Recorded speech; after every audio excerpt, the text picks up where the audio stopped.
What's up, everybody? This is Reese here from C Manga, and welcome to my review of Fairy Tail Chapter 449, Mavis and Zeref.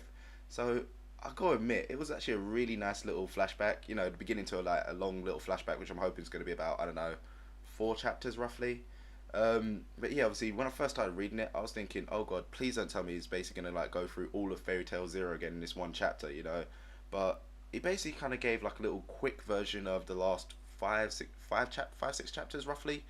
For all those who are obviously interested in reading Fairy Tail Zero after reading the beginning of this chapter, I would say go back and read it because it does go like a lot into depth of obviously like how Mavis met Makarov, Makarov's father, Woodrod, and obviously Second Master, and obviously like how they came to learn magic from Zeref himself is a really decent read.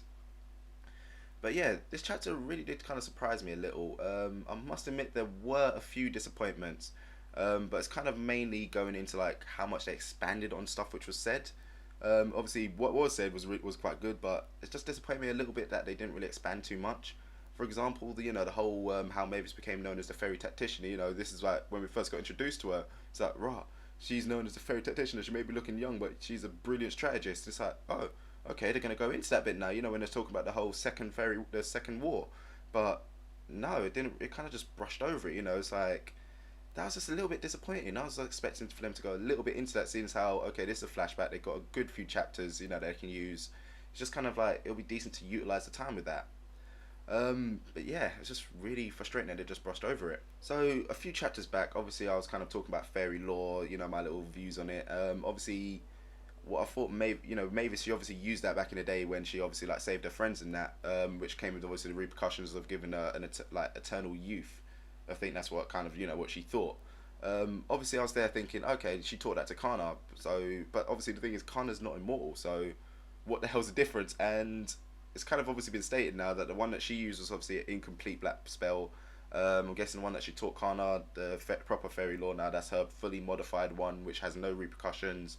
Probably fully, what's the word I'm looking for? It's probably like kind of fully created. God, I am so stumbling. But yeah, turns out obviously after she was talking to Zeref and everything, after she re-met with Zeref and they're talking and everything, turns out Mavis's eternal body is actually immortality. Um, so it's kind of strange. It was kind of nice seeing her and Zeref have that little interaction. How like, at first they were happy, she's really happy to see him, everything, giving him hugs and everything. That was really really sweet.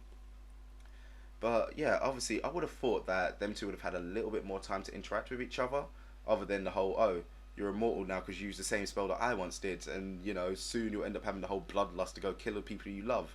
And after hearing that, she just ran away. But I would have thought, I don't know, I would have liked a little bit more. Like I was saying, it's like the fact is this is going to be a flashback. They have a good few amount of chapters. They could really kind of expand into it, even if this like whole immortal body thing wasn't until the next chapter. At the end you kind of see them meet up with each other, have a nice little hug and everything, and then the whole oh you have an immortal body, you just see her face like what that could be like the last couple pages, and the next chapter we kind of go in more in depth into it. But yeah, this chapter here, it's really really brought around a hell of a lot of new theories. I'm kind of going to go into a few now. I'm thinking, why she's in a crystallized form. My thinking is that maybe, the whole bloodlust thing that Zeref was talking about, how she's going to accidentally kill her, she's going to end up killing her friends. I'm guessing she might accidentally kill Makarov's parents, with this ability. It just like activates randomly for her. Everyone starts finding out about it. So obviously to protect the ones that she loves, she ends up like encasing herself in crystal. At some point, obviously the second master he ends up like trying to wanting to try and use it. And that there ends up getting him banished, so he ends up creating Grimoire Heart. There's loads of little things going with it like that, because obviously what did happen to Makarov's parents, we don't really know too much, or they might have said it so long ago that most of us have forgotten. But yeah, obviously it kind of also does bring in a reason as to why Zeref actually wants her. It's like maybe it's not to actually use her as a weapon, seeing as how they did have a nice little interaction in this bit. Maybe it's to release her and have her as his wife, because obviously Zeref's a lonely guy, he's immortal, and obviously now that Mavis is immortal, now we find out Mavis is actually immortal as well. He wants to be with her, so that's just like some company.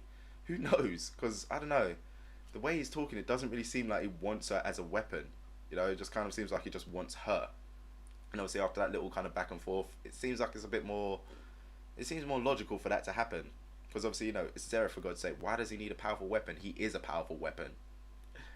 But yeah, other than that, this little flashback arc, it does seem like it's going to be pretty interesting. You know, I really do love when series kind of go back to before, obviously the series is, and give us a little bit more mythos to the world. It's a really nice thing, and yeah, I'm just really looking forward to finding out, you know, the actual truths behind why Mavis end up like, you know, crystallizing herself. Obviously, a little astral projection form, since how we know she's alive. I'm guessing that's probably the same thing that she did with, oh gosh, what was her name? Zerelia, I think that was her name.